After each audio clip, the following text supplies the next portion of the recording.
Esta semana, Ricardo Araújo Pereira anuncia-se deficitário por causa da aldrabice do déficit.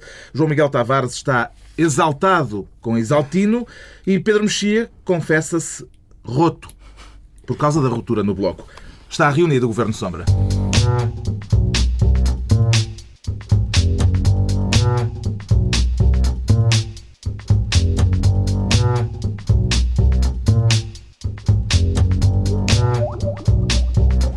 Viva, sejam bem-vindos, tanto os que querem como os que não querem pagar a dívida. Daqui a pouco vamos tentar perceber se é possível pôr a tremer as pernas dos banqueiros alemães. Por agora, neste Governo Sombra, com o habitual trio da imagética rica, Pedro Mexia, João Miguel Tavares e Ricardo Araújo Pereira. O Ricardo Araújo Pereira quer ser ministro dos pórticos para cobrar portagens ou para lhe dar uns tiros, Ricardo Araújo Pereira? Carlos, curiosamente nem uma coisa nem outra. Seria um ministério mais contemplativo, no sentido em que eu no que toca ao fuzilamento de portagens, eu prefiro ver do que participar.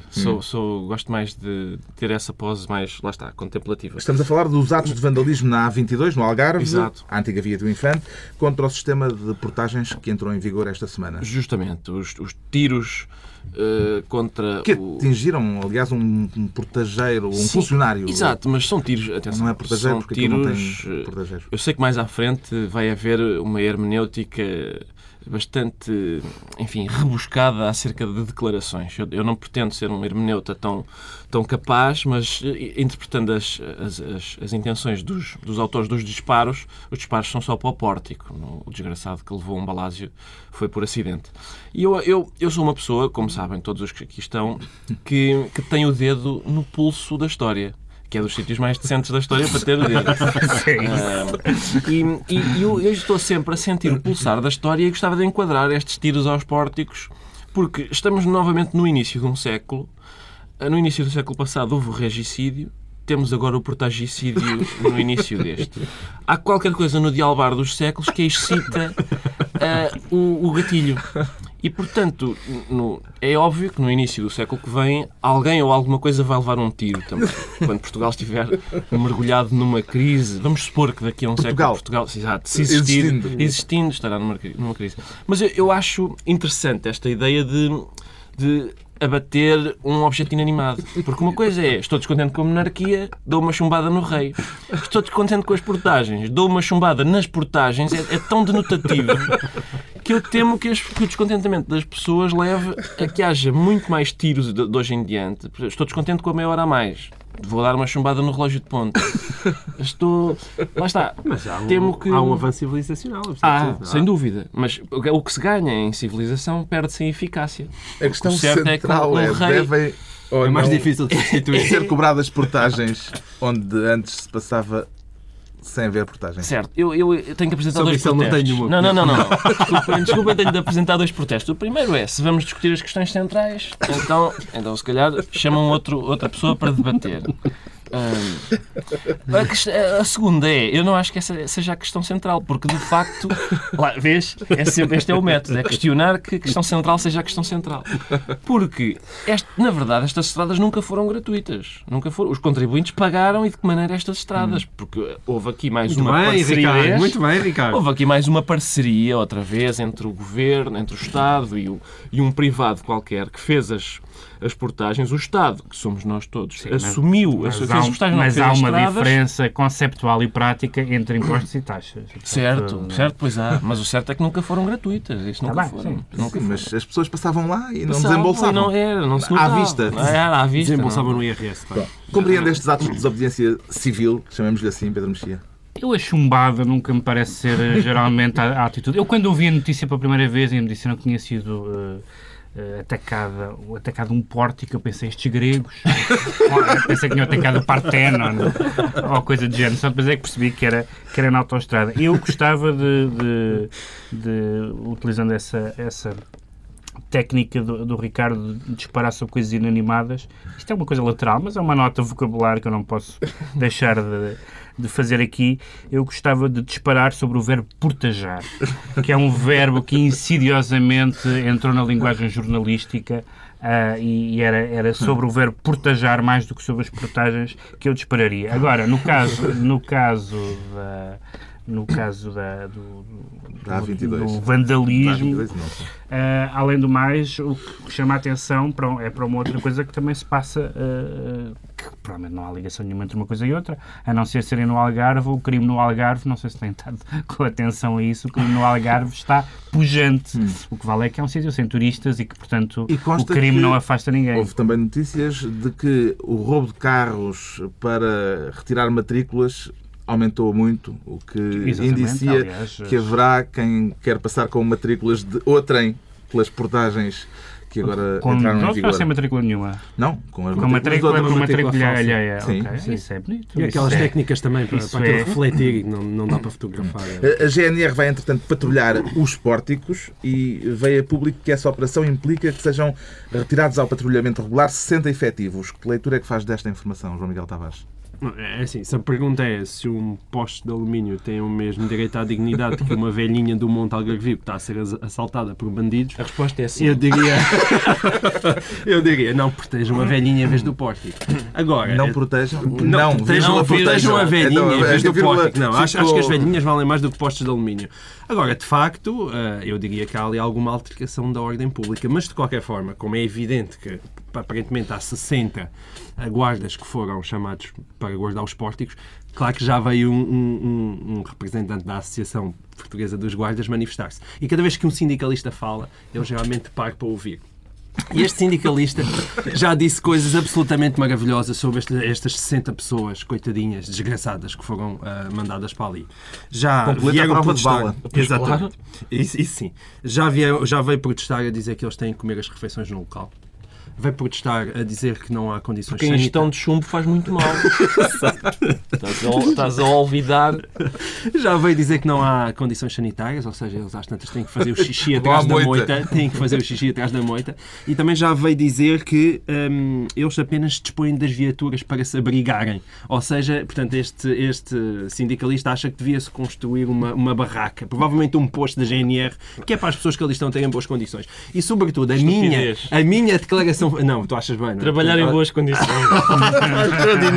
Extraordinário, Ricardo. Tu és sempre maravilhoso. E o melhor de tudo é que a minha declaração favorita deste senhor sindicalista da Associação dos Profissionais da Guarda, Daniel Saúde, aliás, é um bom nome para um guarda, é que disse o seguinte: estar ali é um perigo. E, portanto, ou seja, os militares colocados nos pórticos são alvos potenciais. O senhor protestou, ou seja, o senhor é um guarda republicano e protestou a dizer... Eu não vim para esta profissão para fazer coisas perigosas. Ele disse isto. Estar ali é um perigo. Eu era mais para carimbar papéis. O homem disse aquilo indignado. Estar ali é um perigo. Isto para mim diz tudo. Eles têm aquelas pistolas, mas aquilo na verdade é só para decoração. Velha comédia portuguesa em que há um polícia que aparece e diz que foi para a polícia porque tem medo dos ladrões. Eu acho que é possível que a senhora se insira nessa categoria. Temos, portanto, um ministro dos pórticos, o Ricardo Araújo Pereira, e vamos ter um ministro do manifestante, o Pedro Mexia. Quer tutelar algum manifestante em particular ou todos os que se manifestam em geral, Pedro Toda Mexia? A gente, são 99%. São 99%, é toda a gente, é o mundo todo, porque a revista Time escolheu como figura do ano o manifestante. Depois de há uns anos... The Protester. Depois de há uns anos depois de um aturado exame às figuras do ano, escolheu como figura do ano você, que mostra realmente uma pesquisa exaustiva e, portanto, é a mesma linha de uma resposta completamente vaga, tão vaga que no texto que justifica a escolha, a Time fala na importância dos manifestantes no passado e fala dos direitos civis, do Vietnã, das armas nucleares, da Praça Tiananmen, dos movimentos da Europa de Leste e hoje fala da Primavera Árabe, do Occupy Wall Street, dos indignados madrilenos, dos estudantes em Londres, das pessoas que estão a protestar na Rússia. Isto é toda a gente. O que é engraçado nisto é que esta força que se vê agora como a nova força motora da história, e isto está tudo, quem quer ler a bibliografia adequada, isto está tudo no Império, no livro do Tony Negri, quer dizer, acabou a classe operária, acabaram as grandes mitologias revolucionárias, mas agora há estes mil e uma descontentamentos, as pessoas que estão, como diz a revista, que estão contra a tirania, a corrupção, a crise, coisas que que eu gostava de sublinhar que não são da mesma natureza e que é uma coisa totalmente inorgânica e cuja esperança política que nos dá é nenhuma. Ou seja, o descontentamento que estas pessoas têm em relação à tirania, à corrupção e à crise é partilhada provavelmente pelos tais 99%. Mas a Time acertou ou não ao isolar este fenómeno como o fenómeno mais marcante do ano? Não, o fenómeno é marcante. Eu não questiono que o fenómeno seja marcante, mas é um fenómeno que nos retira qualquer esperança, porque daquilo não existe nenhuma esperança política, como se viu, aliás, da Primavera Árabe, que resultou, até agora, em eleições em que os partidos islamitas ganharam. Esta figura é antipática ou simpática, João Miguel Tavares? Depende do paralelo. Eu tenho um problema, ou seja, abaixo do paralelo 30 é-me simpática. Acima do paralelo 30, o paralelo 30 é mais ou menos aquele que atravessa ali Líbia, Marrocos e tal. Abaixo disso é um momento de geografia.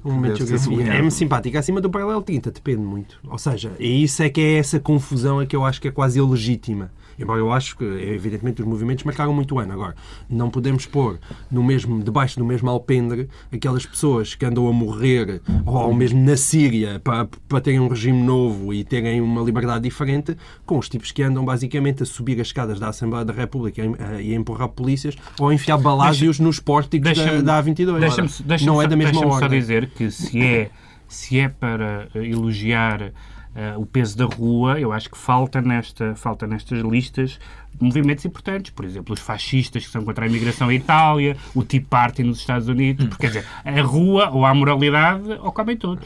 Eu ia justamente perguntar algo que o João Miguel Tavares fez referência, os que se manifestam contra os pórticos nas autoestradas também estão contemplados no Protester? Pois essa é a questão que foi levantada, aliás, magnificamente pelo Pedro Mexia, que é a questão do facto desta figura do manifestante ser muito heterogénea, não ser possível definir... Nós já tínhamos falado nisso, quando digo nós, quando foi da manifestação, aquela primeira manifestação que houve, que lá está, agregou vários descontentamentos. Os nazis que estavam contra o manifestante do lado, que estava contra várias outras coisas. E, portanto, esses descontentamentos, sendo múltiplos, fazem aquilo que o Pedro... E muitos deles justos. Sim, a questão não é essa. Exatamente, esse é o problema. Só que o problema é quando os operários se manifestam, a gente sabe o que querem os operários, a gente sabe o que querem os camponeses, que é mais ou menos o mesmo que os operários, e se não for, a gente também faz um esforço para que seja. Agora, este manifestante é demasiado heterogéneo para ter um programa, e como não tem um programa, mas o facto de ser heterogéneo dá conta de uma espécie de bloqueio político que o mundo vive. E cada um de vocês que figura do ano escolheria, Pedro? A patroa. A patroa? Sim. A senhora Merkel. Já é a única pessoa que tem direito a senhora. Não há senhor Sarkozy. Não, nada. É chancelerina, como diz António José Seguro. Sim, acho que é. Eu escolhi também Angela Merkel, só estou na dúvida, é figura do ano, claramente. Agora, de que ano? Se é 1939, se é 2011, estou na dúvida. João Miguel. O mundo inteiro é um bocado... fica longe. Mas em Portugal, se fosse português, eu escolheria sem dúvida o Gaspar, o hipnotizador do Terreiro do Paço. Vítor Gaspar é uma personagem que veio para ficar. Já calcularam quantas palavras ele diz por minuto? Já, ele é maravilhoso. São 7. O Pedro Mexia fica, portanto, com o Ministério do Manifestante, enquanto o João Miguel Tavares escolhe a pasta do ambiente, do bom ou do mau ambiente, João Miguel Tavares? Pois, acho que hoje em dia é mais do mau do que do bom, não é? Isso é por causa da Conferência do Clima que se realizou na África do Sul. Sim, e sobretudo por causa da anunciada saída do Canadá do Protocolo de Kyoto. O Canadá, que é, apesar de tudo, um país que nós vemos como progressista, respeitável, o Canadá com algumas ia ter de pagar uma pipa de massa por causa das emissões. Coisa pouca, ou seja... E, portanto, disse não pagamos. Disse não pagamos, exatamente. Ou seja, em 1997... Esse é o problema. Em 1997, quando o mundo ainda era um lugar supostamente feliz e tudo estava resolvido, o Canadá cometeu aquele grande erro que os países têm, que é achar que resolvem no futuro os problemas do presente. E, portanto, comprometeu-se, até mais ou menos por volta desta altura, a reduzir, até 2012, penso eu, em 15 anos, a reduzir as suas emissões em 6%. Ora, as emissões não só não diminuíram como aumentaram. E, portanto, isso, segundo o protocolo de Kyoto, implicaria que eles agora fossem pagar, coisa pouca, 10 mil milhões de euros. E, portanto, basicamente chegou a altura de pagar e eles dizerem deixem lá isso, eu vou, mas é sair daqui para fora. E isto é interessante, sobretudo, que é quase uma questão existencialista e filosófica, que é isto tudo é muito bonito e as futuras gerações é algo que nos preocupa bastante, mas é quando nós estamos repousados no presente, isto tudo está muito bonito. Assim que nos cai a crise em cima do filosóficas que começam com a formulação isto tudo é muito bonito, mas eu diria que isso e, não é portanto, isto significa que, de facto, que a capacidade de planeamento da humanidade, esta boa vontade de nós temos que resolver os nossos problemas, porque senão daqui a 50 anos estamos todos debaixo d'água, é este lado quase triste, mas debaixo da terra estamos daqui a exatamente, como daqui a 50 anos também estamos debaixo de terra, que se lixem os gajos que ficam debaixo d'água. Esse é o grande problema. Agora, Pedro Mexia, o interesse público a nível mundial está ameaçado pelos interesses particulares, nomeadamente dos países mais poluentes. Os interesses públicos e os particulares, em geral, chocam. É por isso que uns são públicos e outros particulares. Mas, neste caso... E é por isso que faz falta um Estado forte. Ou um Estado forte. Mas, neste caso, neste como noutros casos, sem as grandes potências estarem envolvidas na resolução de questões como o ambiente, a proliferação nuclear, etc., esses problemas não se resolvem. Os Estados Unidos, como se sabe, em relação às questões ambientais, como um dos maiores poluidores, nunca esteve muito interessado em sentar-se à mesa, e o Canadá, no fundo, aproveitou, sem ficar com o odioso, dizer: não, olha, isto parece que não funciona, por isso a gente vai-se embora. Mas não foi uma decisão do Canadá. O Canadá não toma decisões nesse sentido da palavra. Porque o Canadá é o polícia bom, não faz coisas odiosas. O Canadá aproveitou simplesmente, como tem de facto essa conta a pagar, e como se viu que a Cimeira foi um flop, e todas as negociações dos últimos tempos têm sido, o Canadá disse: então vamos embora. Mas é que isto também é um efeito da crise, ou seja, a crise é possível que arraste também uma tragédia ambiental. Não, é verdade, porque hoje em dia precisam de produzir mais. Não, é uma consequência da crise porque tem a ver com o crescimento da China, o crescimento da Índia. O crescimento da China, o crescimento da Índia, o crescimento do Brasil não dá folga para os países que hoje em dia estão como Estados Unidos, Canadá e tudo isso. Kyoto já estava em falência mesmo antes da crise. Com certeza. Mas a questão é, esta falta de competitividade dos países mais desenvolvidos vai arrastar mais uma vez uma tragédia ambiental. E o Al Gore deve estar a chorar. E a China está gloriosamente às tintas para tudo isso, por isso. As questões climáticas preocupam-no? Sim, claro, preocupam-me. E preocupam-me ainda mais nesta altura, porque numa altura em que o mundo parece estar à beira do colapso financeiro, a crise é mais fácil de suportar se estiver solinho. Se estiver agradável. É melhor. Eu estou desempregado, mas está sol. É melhor do que eu estou desempregado e a chuva ácida comeu-me os sapatos. Se não forem só os sapatos, já não é mau. Tolera-se melhor a dificuldade. Está empossado João Miguel Tavares como Ministro do Ambiente. Daqui a pouco, o que faz tremer as pernas dos banqueiros alemães. Por agora, o Pedro Mexia tem uma confissão a fazer. Declara-se roto. Eu não tive nada a ver com isso. Isso dito assim sou um bocado mau. Quem é que o rompeu? Posso perguntar? Não, isso falamos depois. Não, foi só para escolher uma palavra devidamente fraturante para escolher este tema, porque a ruptura, que curiosamente é uma palavra que se pode escrever com O ou com U, e uma consoante muda, ou não é muda, ruptura. Se calhar é muda. É muda, não sei o que é que... Será que aliás, já não tem P, não é? Gil Garcia perdeu o P. Pois, não. Eu acho que deve ser daquelas que dá para ficar das duas maneiras. Ninguém diz ruptura. Portanto, diz ruptura, não se dizendo o P, não... Mas essa facção dentro do Bloco... A ruptura FER abandonou o Bloco, acho que eram 200 pessoas. O que é, se os números da FER estão corretos, uma cisão significativa, porque eles dizem que o Bloco tem 1000 militantes, o que é realmente... 20%? Se saíram 200 e eram todos militantes. Mas o que é muito engraçado são as coisas que eles disseram na saída, algumas das quais são verdade, nomeadamente uma aproximação do do Bloco em algumas políticas mais ao PS do que ao PC, ou mais a setores do PS, nomeadamente o apoio à Alegre. A FER sempre foi defensora de uma frente de esquerda com o PC, e de facto é isso que faz sentido. E se formos ver as votações parlamentares, o Bloco e o PC estão quase sempre de acordo em quase todos os assuntos, sobretudo económicos e sociais. É a história do não pagamos, portanto é a linha que vamos falar daqui a bocado, de os manter finos, ponham-se finos, de os pôr finos. E é uma frase que eu gosto muito, tendo em conta que o Bloco tem 8 deputados, acho que são 8. Mas enfim, tem deputados. E a FER diz que o Bloco revela tiques parlamentares. Que é uma coisa inaceitável para um partido representado no Parlamento. É engraçado, se faz parte daquele setor que de facto nunca viveu bem com o partido ser um partido parlamentar. E essa linha era a única oposição interna relevante. Enfim, há uma pequena dissidência de direita, mas que de direita dentro do que é o Bloco, mas que muitos deles nem sequer seria o Rui Tavares, supostamente, que nem sequer é filiado, portanto a questão não se vê da mesma maneira. Mas é engraçado porque desapareceu a oposição interna, e a oposição interna faz falta.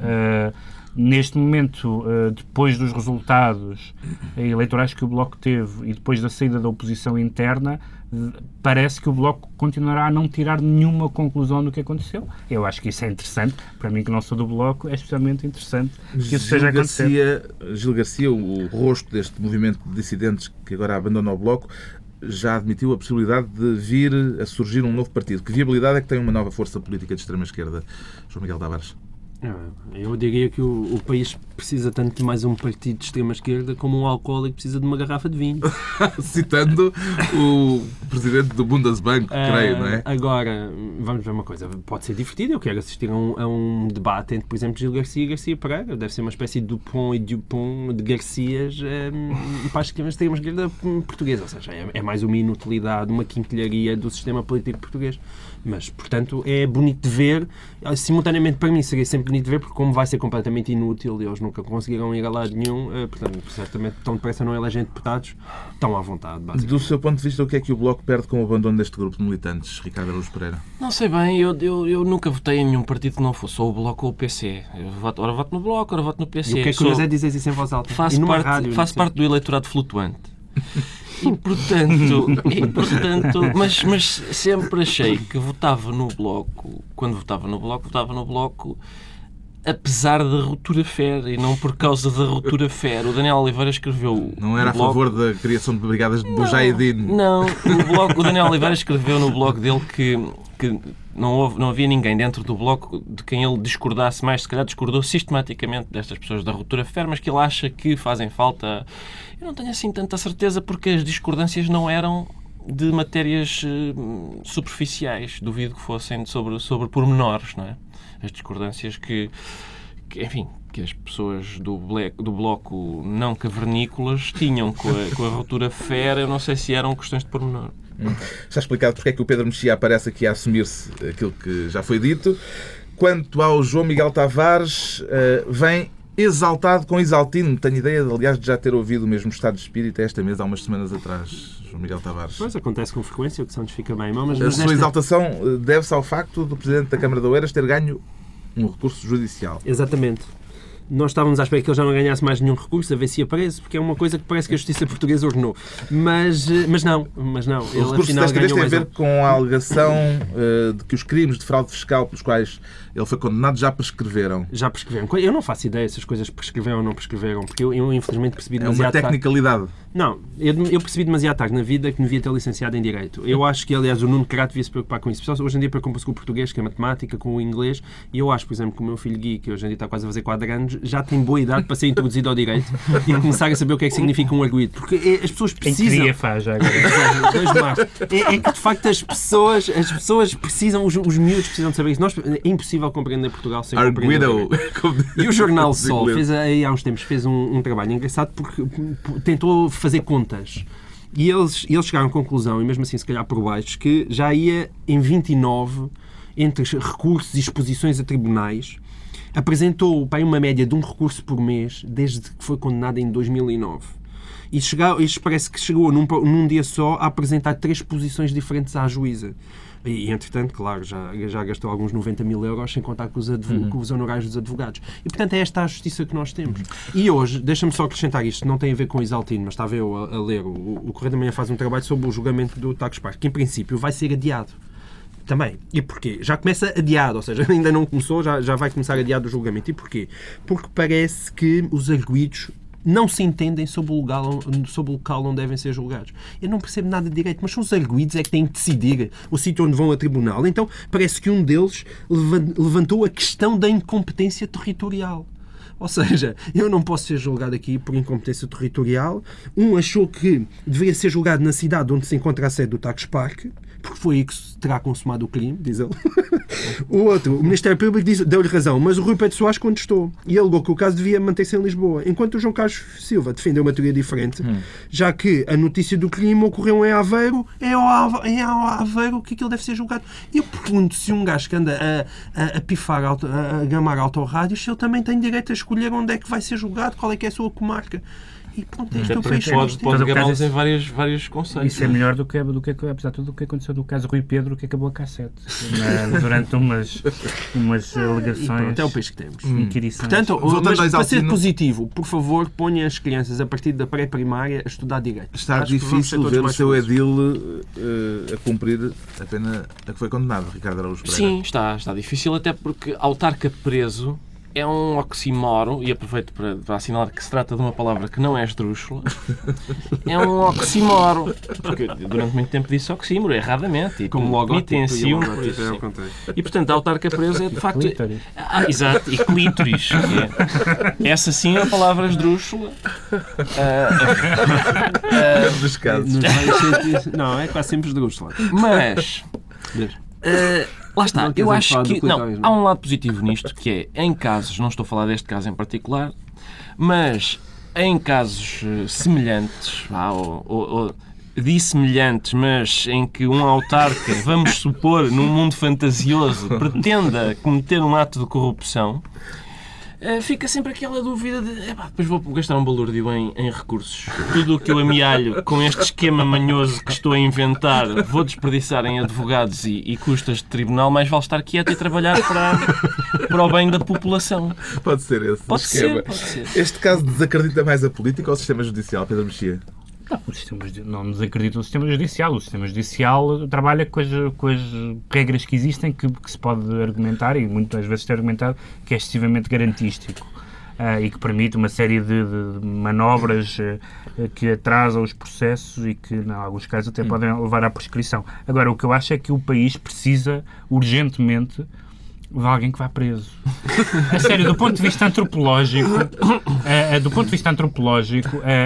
a sensação que teria a paz social seria muito favorecida se fosse gente presa, porque as pessoas sentiam ok, isto está mal, mas houve pessoas que se portaram mal, o sistema está a funcionar, que meteram dinheiro ao bolso e que o sistema funciona. E ninguém vai. Estamos esclarecidos quanto à exaltação do João Miguel Tavares e agora vamos perceber o que leva o Ricardo Araújo Pereira a apresentar-se-nos deficitário. Isso é porque não cortou suficientemente nas gorduras, Ricardo Araújo Pereira? Não, por acaso não tenho razão de queixa nisso. Que aldrabice então é que encontra nas contas do déficit? Que aldrabice?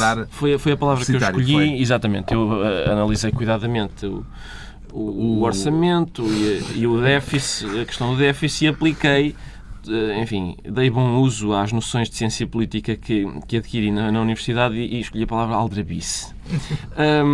Porque o que se passou foi isso mesmo, foi uma giga-joga contabilística orçamental que incluiu nas contas deste ano um fundo de pensões que faz com que o déficit diminua este ano, mas vai fazer com que a gente tenha de pagar uma conta mais avultada no futuro. E, portanto, isto do ponto de vista orçamental... que eu já ouvi isso. Sim. Isto do ponto de vista orçamental é o equivalente a fazer xixi na cama. Na altura, alivia e é quentinho. Mas daqui a um ano vai ser muito desagradável. Tu consegues ver uma vantagem nisso. Não é? Não, porque é um alívio. É um alívio momentâneo. É um alívio momentâneo. Também lhe parecem contas mal feitas. Não, eu só acho... Desculpa, a tua imagética. Não, se a minha metáfora é demasiado complicada para o Pedro Mexia, eu posso encontrar outra. Estou-lhe a tentar falar de finanças. É a valoração elevação. Contesta a tua valoração. Uma pessoa tenta falar de finanças com elevação. Vem o poeta a pôr em causa os termos em que... Não, o que é o teu problema nessa tua imagética é que, de facto, fazes xixi na cama, mas daqui a um ano já não tem problema porque, entretanto, já secou, percebes? O problema é logo na própria noite. Eu percebo, mas eu percebo as tuas objeções a esta imagética. Mas vamos falar de imagética. Que imagética é que usaria neste caso? Nós já... Esta imagética toda, aldrabice, nós já vimos isto foi... Esta história das receitas extraordinárias, das contabilidades... Manuel Ferreira Leite foi das habilidades contabilísticas, com certeza. Grande... Não há nada de novo. O que há de novo era que este governo entrou com grande moralismo sobre a transparência e o rigor. Com uma imagética de retidão. E agora vamos pôr isto nos eixos. Era essa a imagética. Eu só estou... É porque agora o Ricardo surpreendeu-me coisa que eu não me lembro de algum dia ter acontecido neste programa, com aquilo que ele disse. Que foi... Eu pensava que tu vinhas criticar o facto de aquela aldrabice servir para o déficit ficar abaixo e então já podiam as pessoas ganhar à vontade o 13º mês. Estou magoado com a tua imagética agora. Pronto, peço desculpa. Vamos passar à imagética. É que esta parte então eu tenho que concordar com o Ricardo. Eu estava preparado para discordar e tenho que concordar. Temos o Ricardo então deficitário. Quem não teve déficit de atenção foi o vice-presidente da bancada parlamentar do PS, Pedro Nuno Santos. Surpreendeu ouvir um dirigente socialista a propor que Portugal não paga dívida, João Miguel Tavares? Esta é uma tricky question. Não, a gente já tinha visto aquele senhor que fala muito bem francês dizer algo semelhante em Paris, mas neste caso foi mais giro. O deputado Pedro Nuno Santos já viu reafirmada a confiança política que o líder da bancada, Carlos Zorrinho, tem nele. E temos o registro de ambos, entrecruzado, com Pedro Nuno Santos a querer pôr as pernas a tremer aos banqueiros alemães e Carlos Zorrinho a explicar o que ele quer dizer. Não pagamos. Ou os senhores se põem finos ou nós não pagamos. O que é pôr-se finos? Pôr-se finos é perceberem que é preciso dar aos países, e nomeadamente a Portugal, condições para o desenvolvimento e para o crescimento. E se nós não pagarmos a dívida e se lhes dissermos, as pernas dos banqueiros alemães até tremem. Imagética é rica e eventualmente excessiva, mas é obviamente que o deputado Pedro Nuno Santos tem toda a minha confiança. E agora Pedro Mexia, numa imagética... Foi tão bonito este momento de Diácono Remédios do Zorrinho. Isto tem significado político? O Pedro Nuno Santos vem das Jotas e as Jotas são um pouco como as associações de estudantes. Eles conhecem duas frases, que é não pagamos e a mulher gorda a mim não me convém. São os princípios políticos que os norteiam. E, portanto, ouvir alguém das Jotas a dizer não pagamos parece-me normal. Foi aquilo que ele sempre cantarolou estes anos todos. Mas que depois o PS reaja daquela maneira em falar de uma quando o PSD evidentemente criticou e o Governo criticou estas declarações, vir dizer que é uma ofensa e a defesa da honra e tudo isso, é uma coisa disparatada. Agora, esta declaração tem significado político porque há pessoas no PS cuja relação com a dívida, e mais do que isso, cuja relação com os gastos públicos é esse. Gasta-se, não se paga, logo se vê, não há problema nenhum. São os tais alcoólicos do que aquele senhor alemão falou? Não seria a minha imagética, mas provavelmente. Também acredita que os banqueiros alemães ficariam com as pernas a tremer se lhes dessemos a notícia de que não pagamos? Não, tenho dúvidas porque os banqueiros alemães têm as pernas muito musculosas. Ninguém tem as algibeiras tão cheias e com pernas fininhas. E, portanto, são pernas robustas que não tremem por dar cá aquela palha. Até porque eles têm maneiras de nos fazer... cobrar... Arrotar. Sim, exatamente, era isso. A imagética continua lá em cima. Está no topo. Continua lá em cima. Mas eu gosto muito desta... As declarações inserem-se numa tradição antiga do PS, que é de um radicalismo nas palavras que depois não encontra paralelo nos atos. Portanto, o vice-presidente da bancada parlamentar do partido que assinou o acordo com a Troika, que diz não só pagamos, como é com sangue, portanto, pagamos com cabidela, diz que nós pagar, quem? Alguma vez aqui o Chico Esperto vai pagar? Não faz muito sentido. Portanto, é o vice-presidente da bancada parlamentar do partido que assinou o acordo. São 17 os vice-presidentes da bancada do PS. Isso não significa muito. Mas eu gostei muito da hermenêutica de Carlos Zorrinho. Carlos Zorrinho, eu gosto muito daquilo. na tradição na melhor tradição rabínica de Midrash, interpretar, bom, o que é que quer dizer ponham-se finos? Ponham-se finos... Estou um bocadinho. Toda a minha família é do Norte e isto é verdade. Sempre que alguém diz ponham-se finos tem a ver com o contexto europeu e com a definição de políticas que permitam também o crescimento. Agora, é interessante isto, que seja justamente alguém um dos partidos que assinou o acordo com a Troika, que de repente descubra, espera, isto, talvez haja outra maneira de pagar isto, assim não é bem. Pronto, vamos aos decretos. O Pedro Mexia receita Chirac, em ampolas ou em comprimidos, Pedro Mexia? Dada a minha simpatia por ele, é em clister. Porque depois de tanto tempo ele ser elogiado, sobretudo à esquerda, como um direitista decente, o apóstolo da ética republicana, agora foi o primeiro ex-presidente da República condenado por apropriação ilegal, desvio de fundos, abuso de confiança e empregos fictícios enquanto foi presidente da Câmara, ou como eu prefiro dizer, maire de Paris. O João Miguel Tavares, desta vez, não decreta, insta a Ministra da Justiça a continuar a irritar os agentes judiciais. Sim, para já porque isso me parece-me sempre um bom princípio de vida. Irritar. E depois porque basicamente andaram a investigar a questão do apoio jurídico e descobriram milhares de irregularidades entre os advogados e o Estado. E portanto o que é que os advogados, confrontados com milhares de irregularidades, decidiram? Vão fazer uma manif. Finalmente, o Ricardo Araújo Pereira decreta que se mantenha sob vigilância a videovigilância. Exatamente. Manter sob vigilância a videovigilância só porque parece que estamos numa deriva securitária um bocadinho inquietante. Não gosta de ser apanhado nas câmaras? Não, exatamente. Só, a não ser que eu saiba que me estão a filmar. É que nem sequer é securitária, porque eles admitem pôr videovigilância em sítios onde não há crime. O que chega a ser um bocadinho... Sim, é capaz de haver aí um excesso. Inquieta um bocadinho. Está concluída a reunião da semana. 2 a 8 dias à mesma hora, novo Governo Sombra. Pedro Mexia, João Miguel Tavares e Ricardo Araújo Pereira, os três da imagética rica. Isso é que era da imagética.